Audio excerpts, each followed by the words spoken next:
ఎన్టీఆర్ జిల్లా జగ్గయ్యపేట ప్రభుత్వ బాలుర జడ్పీ హైస్కూల్లో అమరావతి ఛాంపియన్షిప్ క్రీడల ఎంపికలు ఉత్సాహంగా ప్రారంభమయ్యాయి. స్పోర్ట్స్ అథారిటీ ఆఫ్ ఆంధ్రప్రదేశ్ ఆధ్వర్యంలో నిర్వహిస్తున్న ఈ ఎంపికల్లో అండర్ 17, అండర్ 23 విభాగాల క్రీడాకారులకు మొత్తం 12 ఈవెంట్లలో పోటీలు నిర్వహిస్తున్నారు.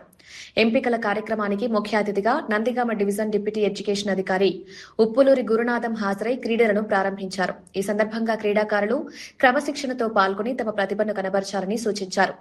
కార్యక్రమంలో జిల్లా క్రీడల అభివృద్ధి అధికారి కె కోటేశ్వరరావు, ఎన్టీఆర్ జిల్లా క్రీడల కార్యదర్శి టి శ్రీలత, వివిధ మండలాల పీడీలు, కన్వీనర్లు పాల్గొన్నారు. మరి గంటా వెంకటేశ్వర్ల గారు ఇన్ఛార్జిగా వ్యవహరిస్తున్నారు. మరి ఈరోజు చాలా చక్కగా అమరావతి ఛాంపియన్షిప్ చక్కగా జరిగించుకోవటం, దానికి ఇనాగరేషన్కి నేను ప్రత్యేకంగా ఆహ్వానించబడటం అనేది సంతోషంగా ఉంది. అలానే మరి తదుపరి జిల్లా పరిషత్ హై స్కూల్ జగ్గయ్యపేట బాయ్స్ స్కూల్కి విజిట్కి రావడం జరిగింది. ఈ స్కూల్లో దాదాపుగా అడ్మినిస్ట్రేషన్ అంతా కూడా చూడటం జరిగింది. ఆ స్టాఫ్ మీటింగ్తో కూడా కూర్చొని మాట్లాడటం జరిగింది. గతంలో వచ్చిన రిజల్ట్స్ గురించి మాట్లాడటం జరిగింది. ఈ సంవత్సరం కూడా ఆ రిజల్ట్ అధిగమించి 100% రిజల్ట్ రావాలనే దాని మీద లాస్ట్ ఇయర్ చేసిన కొన్ని సూచనలు కొనసాగిస్తూ ఈ సంవత్సరం కూడా కొత్తగా అంటే మనకు లాస్ట్ ఇయర్ స్ఫూర్తి బుక్ పరీక్షల ముందు ఇవ్వటం జరిగింది. తదుపరి ఆ పిల్లల నుంచి లాస్ట్ ఇయర్ పాస్ అయిన పిల్లల దగ్గర నుంచి రీకలెక్ట్ చేసుకొని ఈ మొదట్లోనే ఈ 10th క్లాస్ పిల్లలకి ఇవ్వమంటం కూడా జరిగింది. ఉదయం సాయంత్రం కూడా ట్యూషన్స్ పెట్టి మనం ఎప్పుడు కూడా ఎగ్జామినేషన్ మోడ్లో సెప్టెంబర్, అక్టోబర్, నవంబర్ నుంచి అలాగూ ఎగ్జామినేషన్ మోడ్లోకి వచ్చేవారు.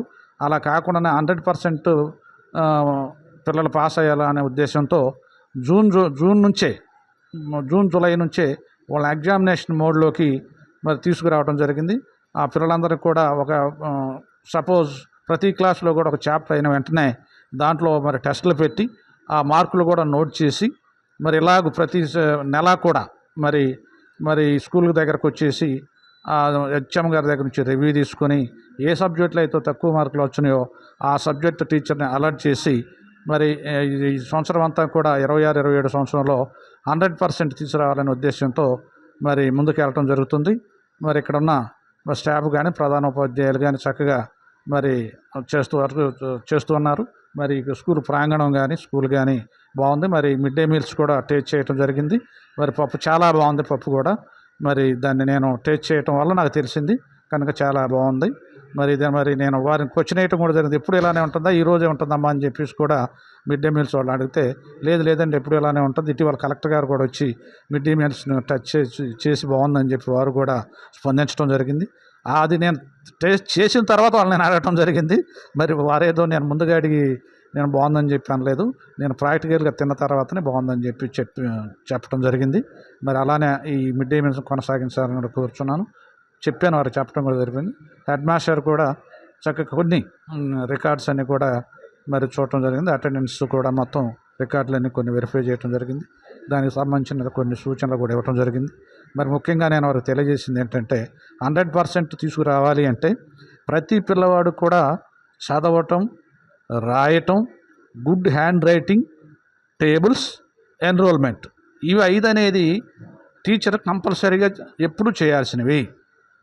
కనుక ఈ 5 మనం ఏ ఒక్కదాన్ని కూడా సరైన దృష్టి పెట్టకపోతే అది పిల్లల మీద ప్రభావం చూపుతుంది.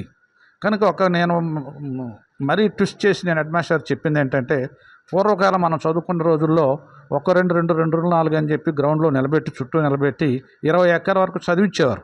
అది ఆటోమేటిక్గా మనకి బాగా రిమైండ్ అయిపోయి ఎవరైనా ఇన్స్పెక్టర్కి వచ్చినప్పుడు కూడా వాళ్ళు ఎక్కాల మీదనే టేబుల్స్ మీదే వాళ్ళు అడిగేవారు. ఎవరైతే ఎక్కాలు బాగా చదువుతారో వాళ్ళు అన్ని సబ్జెక్టులో ఖచ్చితంగా ఒక మంచి ఆలోచనతో చక్కగా 100% ఎక్కాలోచన ప్రతి వ్యక్తి కూడా ప్రతి పిల్లవాడు కూడా పాస్ అవుతారు. ఇది ఖచ్చితంగా నేను చెప్పగలను. అందుకని 10th క్లాస్ పిల్లలందరికీ కూడా 6 నుంచి 10వ తరగతి వరకు కూడా ప్రతి పిల్లవాడికి కూడా కనీసం 2వ ఎక్కం నుంచి 12 ఎక్కల వరకు వచ్చేటట్టు చేయమని చెప్పేసి కూడా వాళ్ళకి నేను ప్రతిపాదించడం జరిగింది. గుడ్ హ్యాండ్ రైటింగ్ మీద కూడా పూర్వకాలం గుడ్ హ్యాండ్ రైటింగ్ అనేది మనకి చాలా బాగుంటుంది.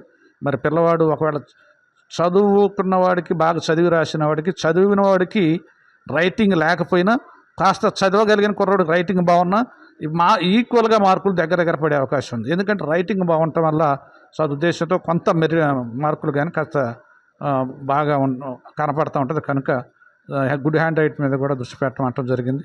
మరి వారికి చివరిగా నేనేం చెప్తున్నానంటే, ఖచ్చితంగా మీరు ఏం చేస్తారో తెలియదు, ఖచ్చితంగా మాత్రం నాకు 100% ఇవ్వాలి. ఈ సంవత్సరం మన డివిజన్లో ఎన్టీఆర్ జిల్లాలో 3 డివిజన్లో ఫస్ట్ మన నందిగామ డివిజన్ వచ్చింది. 80.08%తో ఫస్ట్ ప్లేస్లో ఉంది. Second place Tiruvuru, third place Vijayawada వచ్చింది. కనుక ఇటీవల ఢిల్లీ నుంచి కూడా ఒక టీం వచ్చినప్పుడు మనల్ని అడిగారు. నన్ను ఆ రోజు యాక్చువల్గా డిఓ గారు మేడం గారు వెళ్ళాలి.